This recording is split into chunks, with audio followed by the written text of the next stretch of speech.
thanks to Ed and to everybody who's been involved in organising this. These things are really good. And some of my thinking this morning has already been changed. I've changed some things I'm going to say because of the speakers beforehand.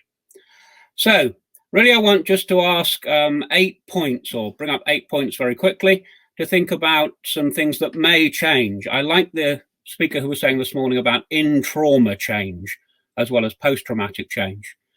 So the first of these I think could be challenged are our core values. We've seen schools do amazing things in these few weeks, just incredible things, but they've not mostly been rooted around this idea of core knowledge. They've been about compassion, care, collaboration, community, well-being, pupils' well-being and mental health. I think we need to hang on to these things. I don't think they were ever not there, but they've been forefronted in these last few weeks, and that's important to hang on to.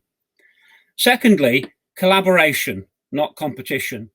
There's been a real fracturing, I think, in the education community over the last 10 or 15 years with a push towards competition. That's league tables, it's between schools, between mats, etc., etc. And I think there's a move back. I'm hoping there could be a move back towards collaborative thinking, a real opportunity to collaborate between primary and secondary, secondary and primary and HEI, etc. You see the ideas. The third of these ideas then is to think about our responsibility being more bottom up and not top down. A real chance, I think, to think about the more vulnerable in society. We've really seen a focus on concern and on care and vulnerability over these last few weeks again. Some amazing schools operating as food banks or care centres, really looking after the vulnerable. In fact, it's interesting, we've talked about the children, not just of key workers, but vulnerable children during this time. I think that's really important. Schools at the centre of communities is something I'd like to see being re-established. Then we have the idea of a focus on public good and not personal greed. Again, moving away from these sort of economy ideas of you're worth what you earn to more of an idea of you're worth what you can do, the good jobs. Schools not being overly focused on examination results, although those are important, but being focused on the idea of the goodness in children, the ability to help, to care, to have concern. Rattling through these, but I hope there are ideas that you might pick up here that resonate in your own situation. So the fifth of these is the opportunity for the curriculum. Not to be, well, we've had this term, haven't we, rich knowledge, importantly recently. I think that is important, the academic, but maybe a greater emphasis back on human rights, on the environment, on mental health. There's no doubt the COVID crisis is very dramatic, but the climate crisis which lurks alongside and behind this is perhaps even more so.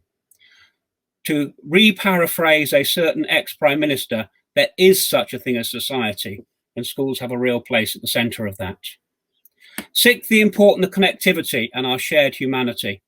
I think, again, we've learned with a global crisis, a global pandemic, that we really are part of a national, international, global community.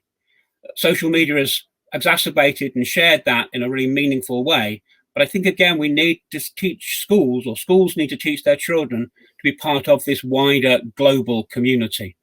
Not just that local, not just about me and us, but about all of us in a more global sense. Oh, a bit too fast there, sorry about that. Seventh, then, is this idea of the 1-1-30-60 model. This has been particularly secondary, but also in primary classrooms, the idea that you have one teacher for a lesson, 30 pupils, 60 minutes, this idea of sort of chunking up the curriculum. I think learning is a more flexible, anarchic, self-directed, synchronous, asynchronous, immediate and distance use. And we've really started to see that as people have had to learn at home in odd batches. We heard earlier today about learning just in chunks of half the time you might spend at school. But also we're learning not just between 9 and 3, but early mornings, late evenings, online, offline, synchronously with parents, in gardens, etc., etc. A real opportunity to fracture some of those very fixed models into much more flexible models, and technology can be very supportive inside of that. And my eighth point then perhaps picks up on this, that the internet is no longer an optional thing. We've seen this. So schools, again, being part of the hubs and providing, but this is perhaps more a wider governmental thing, to make sure that accessibility is available for all and available online. I realize it's a real scoot through, but I hope that at least one or maybe more of these elements that has moved you and that become part of a conversation in your real or virtual staff room or your common room or your living room. There's an opportunity here, I think, for teachers to take control, that bottom-up idea. Is it time to hear the teachers sing?